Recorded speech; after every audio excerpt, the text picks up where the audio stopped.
Hello everyone, welcome to the first weekly wrap-up video of our HST109 class. Congratulations on almost getting to the end of our very first week. Time flies.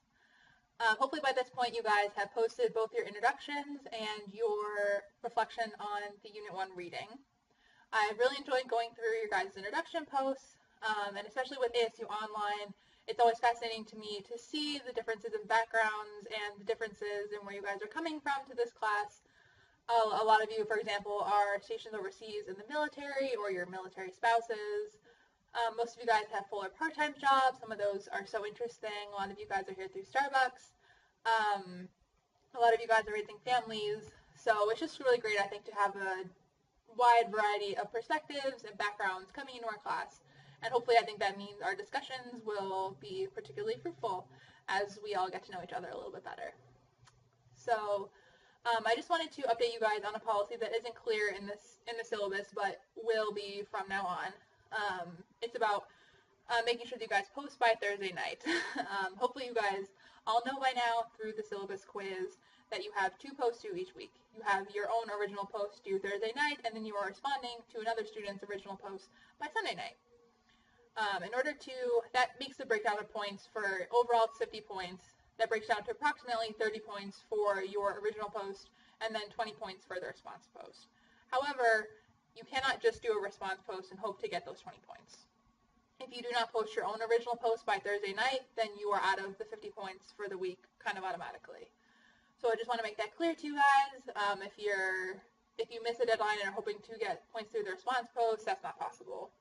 Just because the class moves so quickly and I need sort of the discussions to take place on that deadline and making sure that everyone is posting by Thursday night, that's going to be the policy from now on. So I know it's difficult this first week if some of you guys missed that deadline for the introduction post or for the Unit 1 post.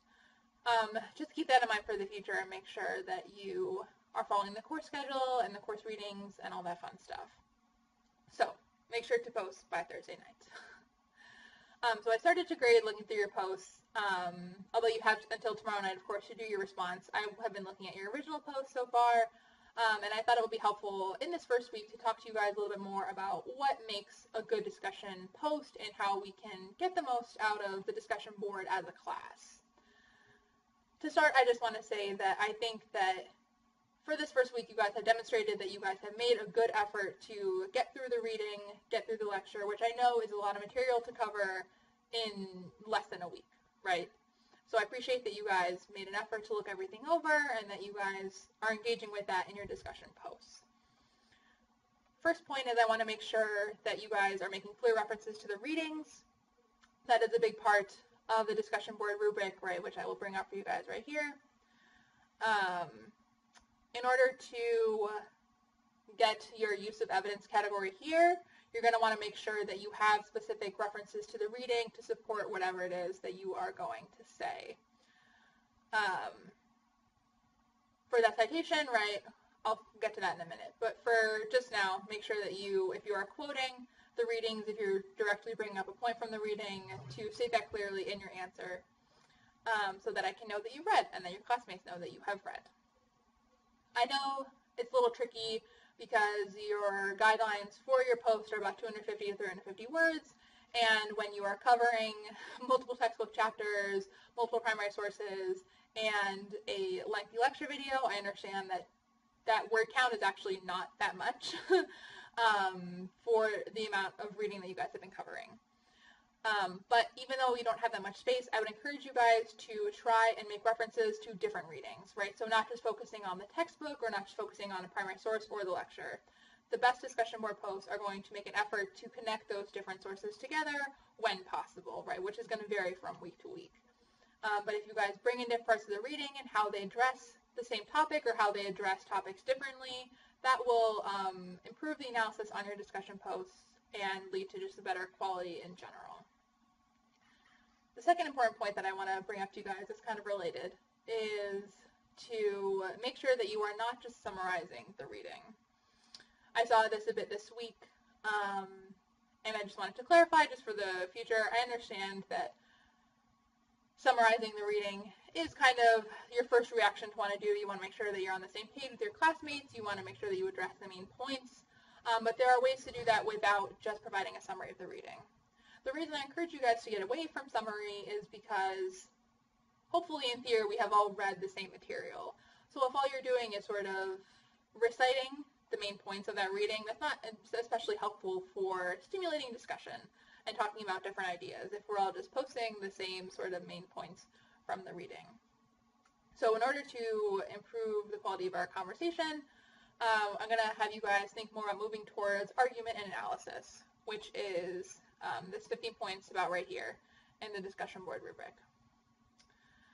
Right, you're going to lose points here if you see if your thesis is unclear or vague, or if you just have too much description or summary rather than an argument.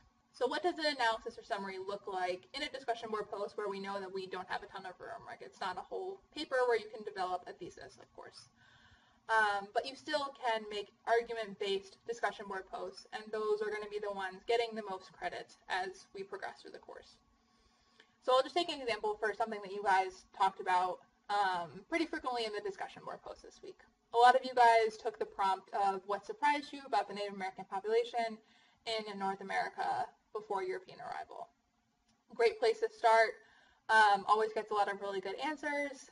And you guys talked about the things that surprised you, which were most commonly sort of the high populations and variety of people in North America before Europeans arrived, the variety of their cultural practices, how this might have varied from European practices, and just their overall advancements in form of government that were functional and separate from the way that Europeans were used to doing things. That is a good place to start. All those differences can be very fruitful for analysis. So the best answers are going to take this one step further from, oh, this is what surprised me, into an answer that goes further to addressing questions like, why do these misunderstandings between Europeans and Native Americans matter? What were the consequences of those misunderstandings? Even more specifically, how did the Europeans exploit these differences in their favor in colonization, and how does that affect the way that we learn about the founding of our country today? So what that's doing is just taking your thoughts on the reading a step further beyond summary and moving into significance. Analysis is often addressing the question of why does this matter, or how do we know this, or how do we understand this? So keep that in mind if you guys want to make sure you're getting full points in terms of argument and use of evidence here.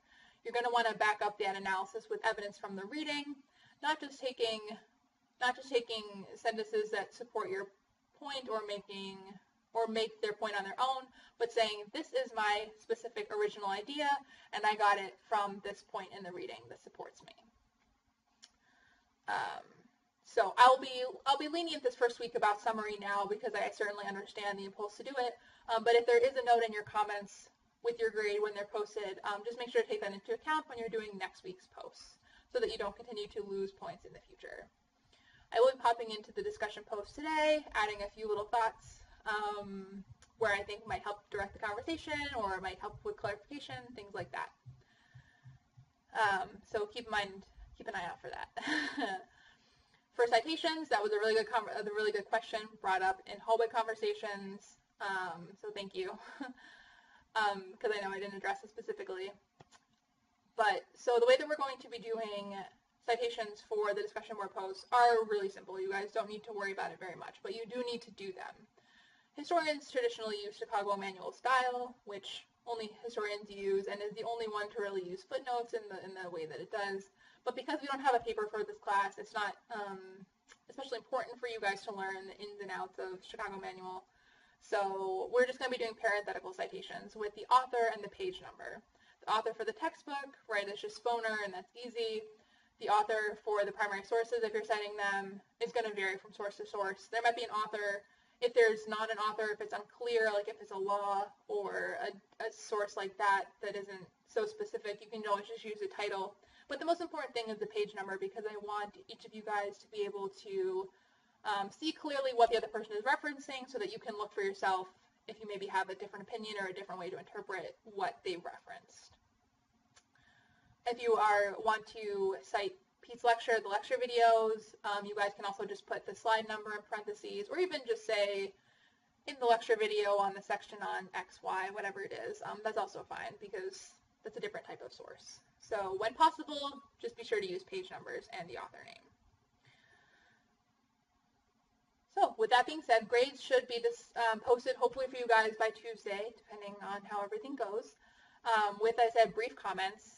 Because there are 8 of you in our class and I need to make sure that you guys are getting a good grade turnaround so that you don't lose points for the same thing a couple weeks in a row. Nobody wants that. I don't have time to make extensive comments on everybody's grades, but I do try to point out what you could work on or what you did well so that you can be sure to correct for the next week. If you have any further questions about your grade and want to discuss in more detail, you're always welcome to email me, and that can be helpful too. If you guys see the grades column hidden for you guys briefly, it probably just means that I'm inputting grades in the process of updating, and I want to make sure that you guys get them all at the same time, so those columns might be hidden. Don't worry about it. So that is basically a wrap-up for this week. As we move into next week, I just want to point out to you guys that week 2 is on slavery and the transatlantic slave trade and slavery in North America. This is a really tough topic that I know it can be difficult to read about, can be difficult to learn about for a variety of reasons, depending on what you've learned, depending on your own experiences. I just want to encourage you guys as you start the reading for next week to keep an open mind, and when you go to post on the discussion board, try to stay focused on analysis and historical significance rather than just gut reactions, which I know you guys, students, frequently, anybody discussing slavery, it can be easy to just read about the conditions that slaves were taken on, read about the conditions that they were subjected to when they arrived in North America, and just feel like, oh my gosh, this is so upsetting, I can't believe that slaves were treated this way, etc. Totally understandable response, but for the purposes of our discussions, we want to move sort of past any sort of shock or outrage and talk about the historical significance and why this matters, especially as we move towards the founding of our country, and slavery is not going to go away. So this is going to be something that continues to come up.